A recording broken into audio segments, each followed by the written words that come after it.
네, 안녕하세요. 댕경자입니다. 2021년 12월 9일 댕경자의 투자 이야기 방송을 시작해 보도록 하겠습니다. 시장이 최근 5개월 동안 연속으로 하락을 하면서 투자 심리가 이제 많이 위축되어 있는 상황이고, 연초 동학 개미 운동이니 이런 이야기도 쏙 들어가면서 앞으로의 시장 전망이든지 이러한 상황들이 많이 좀 우울해진 그러한 상황이라고 볼 수 있겠습니다. 그러나 12월 초에 들어서면서 시장이 반등에 성공을 하면서 약간은 이제 투자 심리가 위축되어 있던 것들이 이제 조금씩 회복이 되는 그러한 모습을 보이고 있습니다. 그래서 이 시장이라는 것이 유튜브에서도 여러 전문가들이 시장 전망을 해 주시고 이렇게 하시지만 제가 생각할 때는 시장은 아무도 예측할 수 없다. 예측이 안 되면 대응할 수도 없다. 저는 이제 그런 생각을 하고 있는 사람 중에 하나고요. 그래서 시장이라는 것은 저는 이제 자연재해라고 생각을 합니다. 그래서 최근에 영화 지옥을 보면 그 뭐 지옥에 가는 사람들이 죄인만 가는 게 아니라 사실 알고 보니까 그냥 랜덤으로 그냥 자연재해로 얻어 맞는 거죠. 그 시연이라는 것 자체가 그런 것과 비슷하지 않을까 시장이 뭐 예를 들어 보면 경제가 좋다고 시장이 올라가는 것도 아니고 경제가 나쁘다고 시장이 내려가는 것도 아니고 나중에 알고 보니까 선반영 되었더라. 이렇게 나올 수도 있는 것이고 그래서 사실 이 랜덤인 주식시장의 상황에서 개인 투자자가 일개 PC 앞에 앉아 있는 개인 투자자가 시장을 전망하고 시장을 기준으로 투자를 한다는 것은 굉장히 확률적으로 봤을 때 굉장히 어려운 일이 아닐까. 저는 개인적으로 그렇게 생각을 합니다. 그래서 개인 투자자 그리고 본업이 있고 바쁘고 음, 주식 투자 말고도 여러 더 소중한 일들을 해야 되는 그런 분들이라면 시장을 중심으로 한 탑다운 방식보다는 기업을 믿고 기업의 성장과 함께하는 기업과 그런 좋은 기업들과 동행하는 그러한 바다운 투자 방식이 맞지 않나 저는 그렇게 생각을 합니다. 아무튼 그래서 이제 연말이 되면 2022년도 이제 시장 전망이 이제 나오잖아요. 증권사들마다. 그래서 이제 제가 그것들도 쭉 살펴봤습니다. 그래서 이제 증권사 이제 시장 전망 평균을 내보니까 2,800에서 3,300포인트를 예상한다. 예, 그렇게 나와 있고요. 그리고 이제 최소는 아마 이제 대신증권에서 아마 2,610포인트까지 하락할 수 있다. 그렇게 나와 있는 것 같고요. 그리고 이제 3,500포인트는 아마 신한금융투자에서 3,500포인트까지도 예측치를 발표를 했던 것 같습니다. 근데 평균을 내보니까 한 2,800에서 3,300포인트 내년도 이쯤에서 왔다 갔다 하지 않을까 그렇게 이제 예상을 하고 있는 거죠. 근데 증권사 전망치가 항상 맞는 것도 아니고 틀리는 부분이 훨씬 더 많고 그런 부분은 좀 감안을 해서 이런 것들은 이제 투자의 매수에 조금 그냥 활용을 해보자는 거죠. 그래서 예를 들어서 이제 지수가 여기서 이제 3,300포인트까지 이제 올라왔을 경우에는 서둘러서 아니면 급하게 그냥 조급하게 매수를 하기보다는 좀 기다리는 전략 그런 전략이 유효할 수 있겠고요. 그다음에 이제 지수가 2,800포인트 하회하고 2,600포인트 근처까지 이제 하락을 하는 상황이 되면 이제 밴드 하단이잖아요. 예, 그런 경우에는 공포와 맞서서 용기를 가지고 적극적으로 내가 그동안 봐왔던 기업이라든지 그런 것들을 미리미리 관심 종목에 넣어두고 적극적으로 매수에 활용하는 그러한 방식으로 투자에 활용을 해보면 좋지 않을까 그렇게 생각을 합니다. 그래서 오늘은 이제 두 종목에 대해서 한번 분석을 해볼 건데요. 하나씩 살펴보도록 하겠습니다. 첫 번째 종목은 이제 CJ 제일제당입니다. 그래서 이제 중장기 성장 가능성에 주목하자 이러한 증권사 레포트가 있었고요. 이번 3분기 부분별 매출을 비교를 해보면 식품 부분이 매출 비중이 37%를 차지하고 있고요. 바이오가 24%, 그냥 물류가 40%를 차지하고 있습니다. 그래서 이제 식품 부분이 이제 4% 전년 동기 대비 4% 증가했고 바이오가 18% 증가. 그리고 물류는 4% 증가해서 전체적으로 7%가 증가를 하였습니다. 그래서 이제 3분기 누적으로 봤을 때 매출액은 전년 대비 7% 증가했고요. 영업이익은 21%가 증가를 하였습니다. 그러나 당기순이익은 마이너스 13%가 감소를 하였습니다. 주당순이익은 약간의 1분기가 이렇게 나오면서 약간의 왜곡 현상이 발생을 했다고 보시면 되겠습니다. 그래서 이거는 빼고요.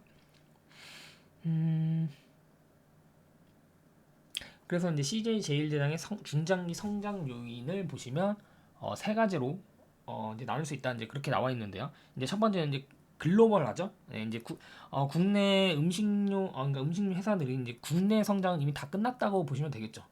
음식료가 성장하는 거는 그 개발도상국 시절에서 이제 중진국, 선진국으로 넘어가는 그 시점에는 이제 가장 성장률이 안정적으로 나올 수 있는 업종 중에 하나인데, 이미 뭐 한국 시장은 이제 다 선진화가 되었고 성장을 하기에는 뭐 북한길이 열리지 않는 이상은 굉장히 어렵다고 보시면 되겠죠. 그래서 이제 뭐 국내 음식료 기업들도 이제 해외에 이제 진출을 계속 하려고 이제 시도를 하고 있는데, 이제 뭐 대표적인 K 음식에 대해 대표적인 이제 기업이 이제 CJ 제일제당이라고 할 수 있겠죠. 그래서 이제 여러분들이 과연 이 CJ 제일제당이 국내를 석권한 만큼 해외에서도 가시적인 성과를 낼 수 있을까를 한번 질문을 해보는 거죠. 글로벌 탑티어 식품 기업이 될 수 있을까? 과거에는 그러니까 미국의 1등이 기업이 되면 해외 글로벌에서도 1등이 기업이 될 가능성이 굉장히 높았죠. 그래서 뭐 던킨 도너츠, 맥도날드 뭐 이런 기업들이 미국에서 1등을 딱 휘어잡으면 이제 해외 글로벌화가 되면서 해외에서도 1등이 될 가능성이 높다. 이제 이렇게 판단할 가능성, 이렇게 판단을 하면 그 가능성이 굉장히 높아지는 거죠.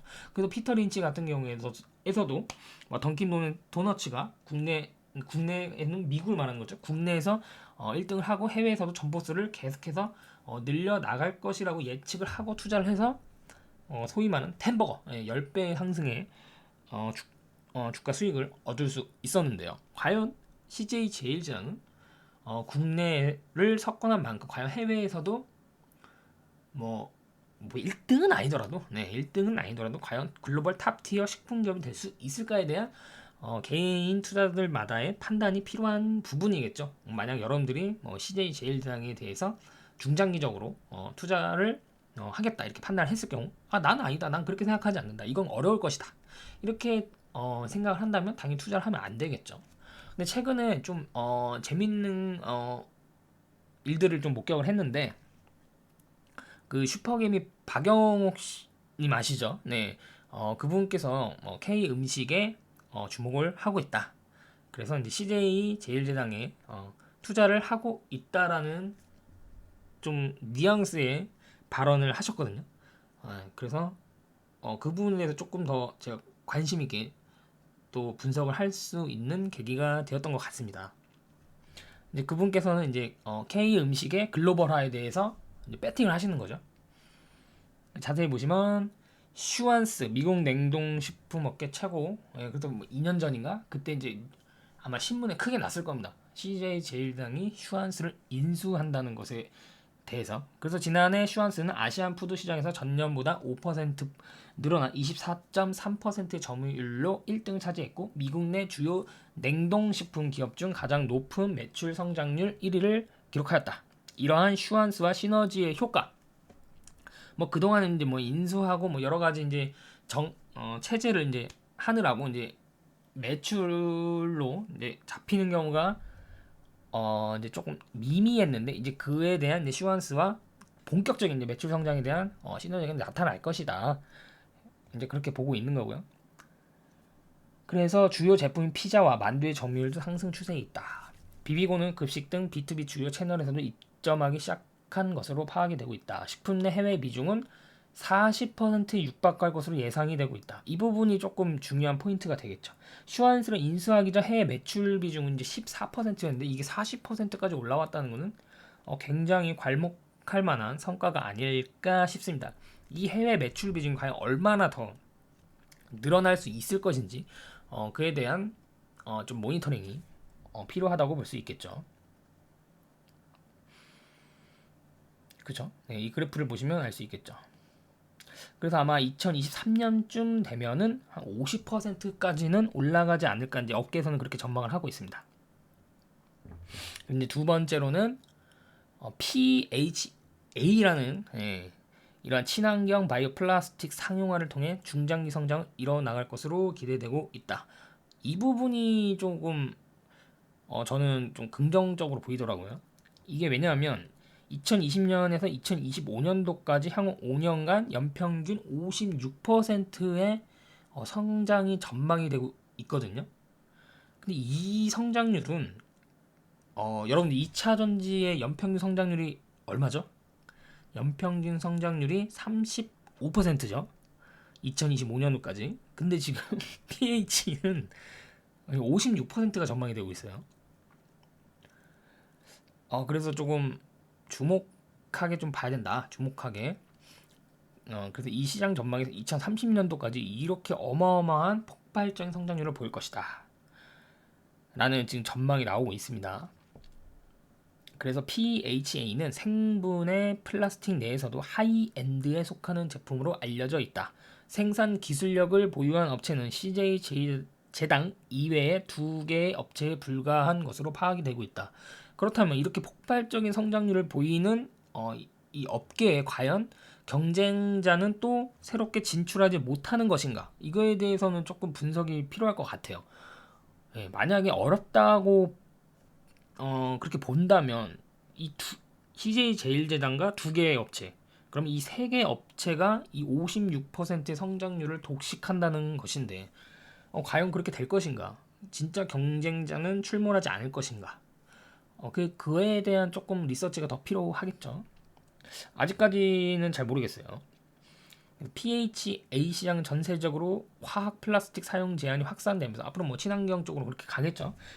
그래서 향후 5년간 연평균 56% 증가할 것으로 전망이 된다. 그래서 CJ 제일제장은 올해 연말 캐파 5천 톤에서 2030년까지 30만 톤까지 확대할 계획이다.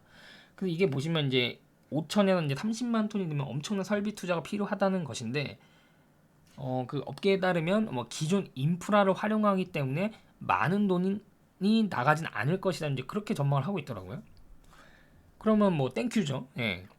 많은 돈이 나가지 않으면서도 캐파를 확장하고 그 확장된 그곳이 성장률이 56%가 된다. 여기에 만약에 진짜 경쟁자가 들어오지 않는다면 이거 진짜 이건 괜찮은 거죠. 그 PHA 사업 가치를 현재 약 3,700억 원으로 보고 있는데 이것은 CJ 제일제당 시가총액의 약 6% 수준이다. 그러니까 조금 매출 기여도 사업 가치에 대한 기여도는 상당히 낮은 수준이죠. 그러니까 어떤 기업이 상장되어 있는 종목이 만약에 뭐 사업 매출 비중이 100%가 이 생분해 플라스틱 시장에 되어 있다. 이러면은 좀 얘기가 달라지겠지만 CJ 제일제당 안에 이러한 성장률이 있는 거는 뭐 추가적인 모멘텀은 될 수 있어도 이걸만 가지고는 이제 적정 주가를 산출할 수가 없기 때문에 그거는 조금 아쉬울 수 있겠죠. 다만 이제 이것만 따로 떼어내서 상장이 된다면 엄청 높은 프리미엄을 받을 수 있겠죠. 그래서 아무튼 2030년까지 이러한 캐파 확장이 예상이 된다. 이게 이제 두 번째가 이제 PHA, 첫 번째는 K 음식 해외 진출. 그리고 이제 세 번째는 최근 CJ 제일제당은 건강사업부를 물적 분할 공시를 하였다. 이게 뭐 CJ 웰케어라고 하네요. 참고로 건강사업부 매출액은 1,000억 원 내외로 추산되고 있다. 신설되는 CJ 웰케어는 다이어트와 면역 기능을 추가한 차세대 유산균 개발에 나설 계획이다. 언론 보도에 따르면 개인 맞춤형 건강기능식 시장에도 본격 진출할 것으로 파악이 된다. 건강기능식품이 이게 경쟁이 굉장히 치열하고 앞으로도 더욱더 치열해질 것 같습니다. 너도 나도 지금 뛰어들고 있기 때문에. 왜냐하면 뭐 앞으로 고령화가 되는 것은 뭐 기정사실이고 고령화가 될수록 사 먹는 매일매일 먹어야 되는 건강기능식품도 늘어날 수밖에 없는 거겠죠. 이 시장을 보기 때문에 많은 기업들이 건강기능식품 시장에 뛰어들고 있습니다. 그렇다면 과연 여기서 누가 살아남을 것이냐? 이거는 아무도 알 수가 없죠. 예, 진짜 모르는 일이죠. 그래서 제 개인적인 생각에서는 건강기능식품을 판매한 회사보다도 건강기능식품 OEM, ODM 기업을 중장기적으로 보는 게 더 낫지 않겠느냐. 이 대장장이 주식들이 더 낫지 않겠느냐. 뭐 대표적으로는 뭐 서흥 그리고 노바렉스가 있겠죠. 서흥은 뭐 최근에 조금 3분기 실적이 부진하면서 실적 추정치든 이런 게 조금 낮아지긴 했지만 뭐 장기적으로 봤을 때는 뭐 크게 문제가 없는 상황이고요. 노바렉스 같은 경우에는 그 설비 투자를 했기 때문에 실적이 좋아진 게 이제 확실히 눈에 보이는 그러한 시즌입니다. 그래서 단기적으로 봤을 때는 뭐 서흥보다는 노바렉스가 훨씬 더 나은 선택이 될 수 있겠고요. 뭐 중장기적으로 봤을 때는 둘 다 괜찮은 선택이 될 수 있겠다. 이제 그렇게 저는 생각을 하고 있습니다. 아무튼 그래서 이제 CJ제당 분기 연간 실적 그래프는 이렇고요. 그러니까 완만한 실적을 보이고 있습니다. 왜냐하면 뭐 음식료 기업이잖아요. 그리고 이제 매출액을 보시면 대단하죠. 예, 계속 매출액이 매년 사상 최고 실적을 기록하고 있습니다. 대단한 거죠. 예. 그리고 뭐 영업이익률은 뭐 6%대 정도 평균적으로 기록을 하고 있고요. 그래서 이제 조금 이제 제가 약간 좀 오바스럽다고 보는 것은 증권사 쪽에서는 이제 목표 주가를 이제 60만 원을 보고 있는데 그러면 이제 2020년 추정 EPS 기준 15배를 준다는 거거든요. PR을. 근데 이게 PR 15배를 준다는 거는 뭐 밴드 상단, 최상단까지 이제 주겠다라는 건데 이 최상단까지 주려면 이 추정 실적이 무조건 나와야 되는 거고요.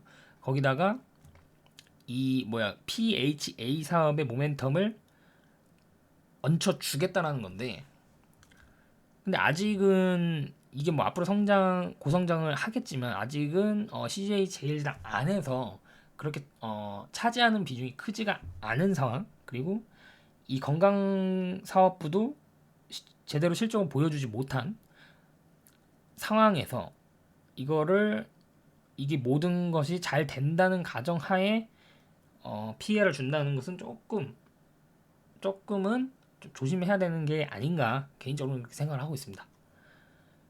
그래서 뭐 15배를 주면 60만 원까지 간다는 건데 내년도에 15배보다는 조금 낮게 주는 게 현실적으로 맞지 않나 그렇게 생각을 합니다. 다만 이제 PER 10배 미만으로 이제 주가가 지금 떨어져 있죠. 네. 지금 2022년 추정 PER이 9.2배니까 뭐 지금 상황에서는 주가가 부담은 없으나 15배까지 주기에는 조금 무리가 아닐까 이제 그렇게 판단하고 있습니다.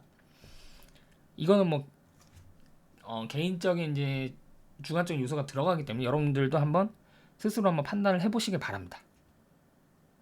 CJ제일제당 어쨌든 이건 뭐 2022년도 주가를 예상하고 있는 것이고 중장기적으로는 당연히 뭐 괜찮다고 보는 거죠. 네. 이 K 음식도 잘 될 것 같고 PHA 이것도 당연히 잘 되겠죠. 그리고 뭐 슈퍼개미가 이제 일단 장기 투자로 뽑은 종목 중에 하나니까 그 부분도 조금 더 뭐라 그럴까요? 믿음이 될 수 있고요. 이제 두 번째 기업 넘어가겠습니다. 한국카본은 선박용 LNG 단열재 시장에 진출한 이후 현재까지 경쟁사인 동성화인텍과 한국카본이 글로벌 1, 2등을 양분하고 있죠. 그래서 선박용 단열재 시장은 양분한 상태다. 제품별 매출액 비중을 보시면 선박용 LNG 단열재가 76%, 유리 섬유 시트가 12%, 카본이 6%, 기타 6%로 구성이 되어 있습니다. 최근 선박용 LNG 단열재에 대한 의존성을 낮추고 신선 성장 동력을 발굴하기 위해 자동차, 항공기, 철도 차량 제조 업체들을 대상으로 복합 소재 공급을 확대하기 위한 영업 확대 및 시설 투자를 진행하고 있는 모습이다. 여기서 조금 이제 동성화인텍과는 길을 조금 달리하려고 하는 것 같아요. 제 생각에는. 네. 동성화인텍은 조금 물 들어올 때 노저울 하고 LNG 보냉제 여기에 조금 더 집중하는 모습이고 한국카본은 그와 더불어서 우리는 다양한 포트폴리오를 구성하겠다. 이런 식 그래서 항공기, 우주 쪽, 그리고 이제 자동차 쪽, 철도 이쪽으로도 포트폴리오 좀 다변화시키겠다. 이게 이제 장단점이 있는 거죠. 네. 말 그대로 한국카본 의도처럼 이렇게 돼버리면 앞으로의 실적에 대해서 조금 더 안정된 기반을 쌓을 수가 있는 거고요. 또 반대로 생각을 해보면 진짜 동성 하이텍처럼 야, 물 들어올 때 노져야지. 지금 만약에 앞으로 조선 업황이 좋아지고 LNG 수요가 꾸준하다면 여기에 선택과 집중을 하는 게 낫지 않겠냐. 근데 이제 이렇게 생각할 수도 있는 거죠. 이건 이제 비즈니스 판단인데 아무튼 한국카본은 포트폴리오 다변화 쪽으로 가고 있고요. 동성 하이텍은 선택과 집중 쪽으로 가고 있는 것처럼 지금은 현재까지 사업 보고서를 봤을 때는 그렇게 보입니다. 근데 LNG선 본행제 수주를 통해 사상 최대 규모 수주 잔고를 달성하였다.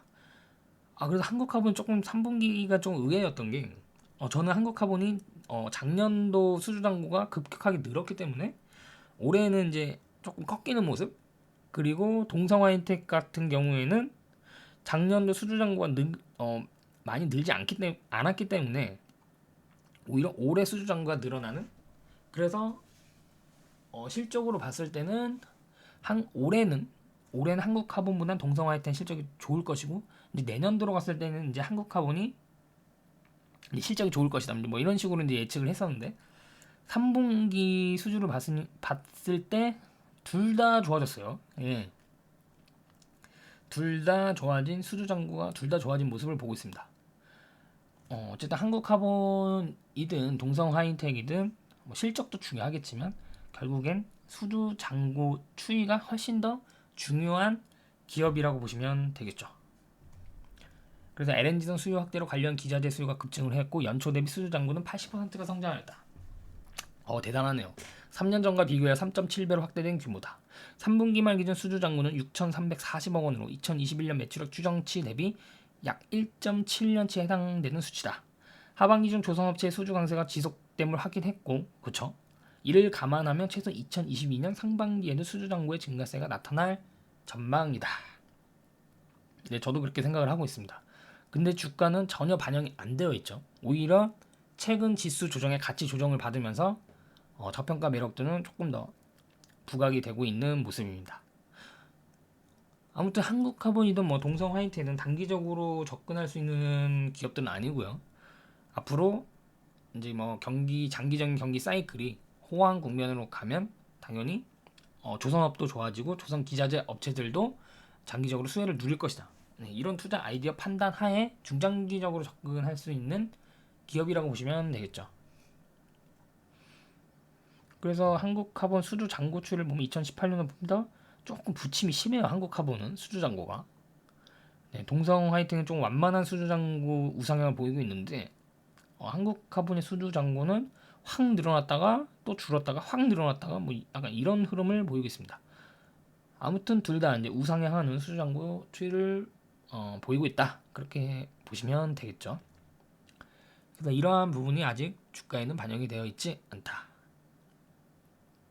그래서 이러한 흐름이 뭐 조선 수주가 뭐 올해보다 내년도에 조금 성장률은 꺾일 수 있다, 이런 전망들도 나오고 있는데 사실 그게 중요하다고 보진 않아요. 회복되는 흐름이기 때문에 원래 처음에가 확 회복이 됩니다. 그 다음부터 이제 서서히 회복되는 단계, 그리고선 이제 완연한 호황의 흐름을 보이는데 지금은 뭐 회복되는 단계이기 때문에 뭐 작년 대비 뭐 성장률이 꺾였다, 이거는 조금 안 맞을 수가 있습니다. 아무튼 이 LNG 선박 관련 부품 사업 외에도 이러한 타 모빌리티 분야에 적극적으로 진출을 하고 있다.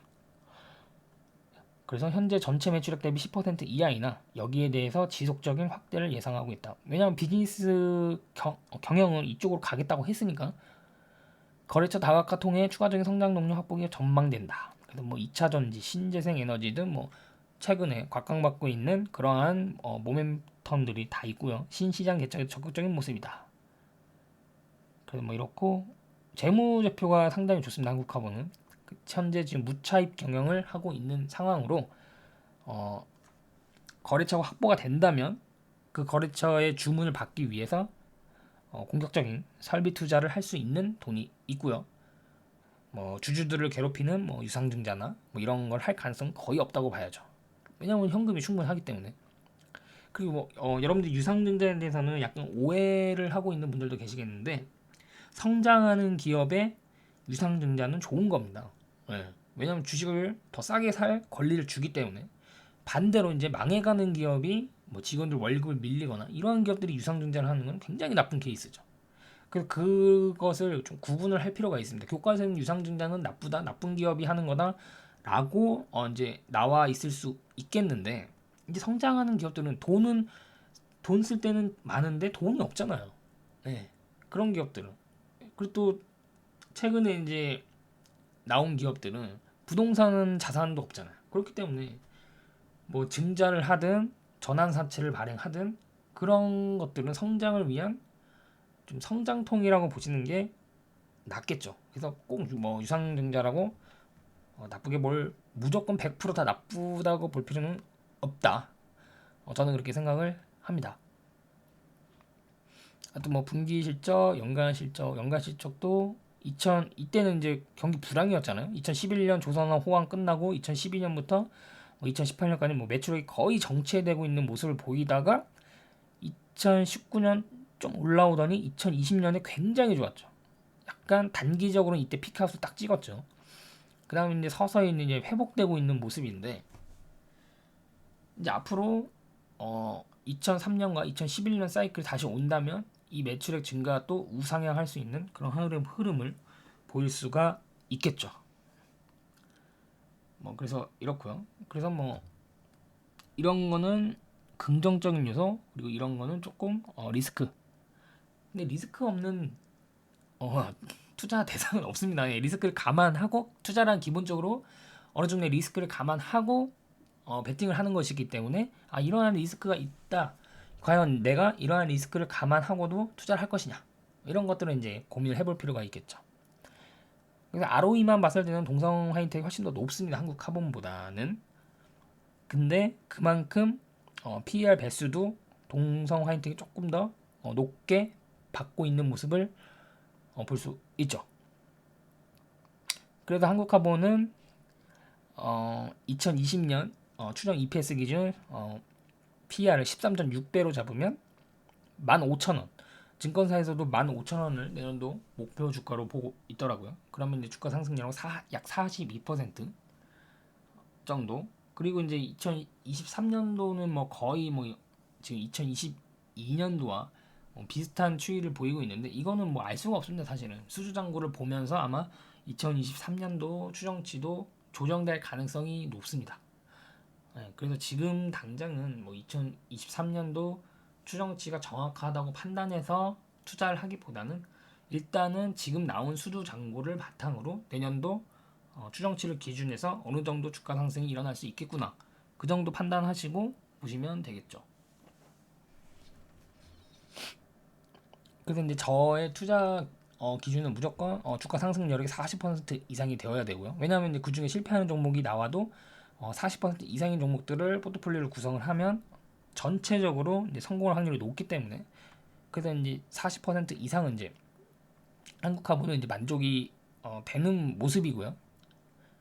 그래서 뭐 15,000원이라는 목표 주가가 그렇게 허황된 목표 주가는 아니라고 보입니다. 왜냐하면 수주 잔고가 있기 때문에. 근데 이제 이 CJ 제일제당 같은 경우에는 내년도 목표 주가 60만 원은 조금 좀 높게 잡았다. 저는 그렇게 보입니다.